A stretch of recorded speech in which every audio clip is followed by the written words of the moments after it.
நாம் இன்பம் இருப்பது போல் கருதி கொண்டு ஏதாவது ஒன்றை செய்கிறோம். ஆனால் அது இன்பமாக நமக்கு அமையும். தேவையில்லாத விஷயங்கள்லாம் போய் தலையிடாம நம்ம அமைதியா இருக்கணும் அப்படின்னு சொல்லி நம்மை நாமே இயற்கையாகவே மனிதன் மகிழ்ச்சியாக இருந்தாலும் அந்த மகிழ்ச்சியினுடைய எதிர்பரதமாக ஒரு வகையான துக்கத்தை அவன் புதர் மட்டும் அல்லாமல் இந்த உலகத்தில் இருக்கக்கூடிய ஆனந்தமாக இருப்பது என்பது மற்றவர்களிடம்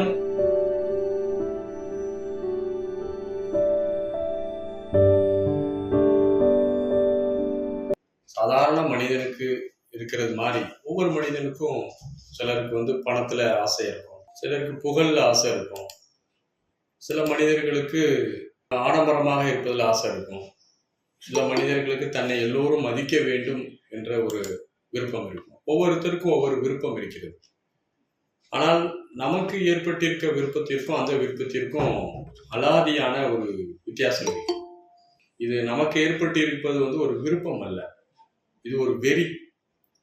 இந்த பிறவில இந்த சலிப்பான ஒரு தன்மையிலிருந்து நம்ம வெளியில வந்துடணும் அப்படிங்கிற ஒரு மிகப்பெரிய ஒரு வெறி தான் நமக்கு இருக்கிறது. நம்ம எல்லோருமே ஏதோ ஒன்றை தேடுபவர்களாக இருக்கிறோம். பொதுவா மனிதர்கள் கனெக்ட் பண்ணி பார்க்கணும்.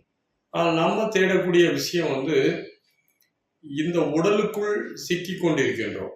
துன்பமான ஒரு தன்மை தான். எப்படி செஞ்சாலும் துன்பம். நாம் இன்பம் இருப்பது போல் கருதி கொண்டு ஏதாவது ஒன்றை செய்கிறோம். ஆனால் அது இன்பமாக நமக்கு அமையவில்லை. நமக்கு எப்பொழுதுமே ஒரு வகையான கவலையும் ஒரு ஆழ்ந்த ஒரு வெறுமையும் நமக்குள்ள இருந்துகிட்டே இருக்கு. நீண்ட காலமா நம்ம பயணிச்சுட்டு வந்தாலும் தொடர்ந்து பக்குவப்படுத்தி கொண்டே வரணும். நம்ம எல்லாரும் இதெல்லாம் நினைக்க கூடாது, இதெல்லாம் விட்டுறணும், கோவப்படக்கூடாது.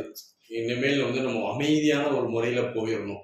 நமக்கு தேவையில்லாத விஷயங்கள்லாம் போய் தலையிடாம நம்ம அமைதியா இருக்கணும் அப்படின்னு சொல்லி நம்மை நாமே அவ்வப்போது வடிவமைத்துக் கொண்டாலும் ஆனால் நம்மளால என்ன செய்ய முடியலன்னா அந்த துன்பத்திலிருந்து வெளியே வர முடியவில்லை. புத்தர் தன்னுடைய வாழ்நாள் முழுவதும் போதித்த ஒரே விஷயம் என்ன அப்படின்னா துக்கம், துக்க நிவாரணம். இவைகளை பற்றி தான் அவர் போதிக்கிறார். இயற்கையாகவே மனிதன் அவனை அறியாமல் அவனுடைய லௌகீக வாழ்க்கையின் மூலமாக துன்பப்படுகின்றான். அந்த துன்பம் என்பது அவனுடைய இயல்பிலே அடி ஆழத்தில் இருந்து கொண்டே இருக்கிறது.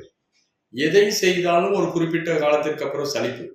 மகிழ்ச்சியாக இருந்தாலும் அந்த மகிழ்ச்சியினுடைய எதிர்பரதமாக ஒரு வகையான துக்கத்தை அவன் பார்க்கிறான். அப்போ துக்கம் என்பது மனிதனுக்கு இயல்பாகவே இருந்து கொண்டிருக்கின்றது. இந்த துக்கத்திலிருந்து ஒவ்வொருவரும் விடுதலை பெற்று நாம் பரிபூர்ணமான ஆனந்தமான ஒரு வாழ்க்கையை வாழ முடியும் அப்படிங்கிறத புத்தர் மட்டும் அல்லாமல் இந்த உலகத்தில் இருக்கக்கூடிய அனைத்து ஞானிகளும் அதை வலியுறுத்தி சொன்னாங்க. மனிதன் உண்மையிலேயே ஆனந்தமாக இருக்க முடியும்.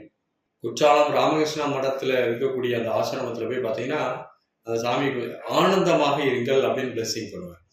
அப்போ ஆனந்தமாக இருப்பது என்பது மற்றவர்களிடம் நம்ம ஆடம்பரமா இருப்பது போல் காட்டிக்கொள்வதோ மகிழ்ச்சியா இருக்கிறது போல் காட்டிக்கொள்வதோ அல்ல. இது மற்றவர்களுக்கான ஒரு அடையாளப்படுத்துதலே அல்ல.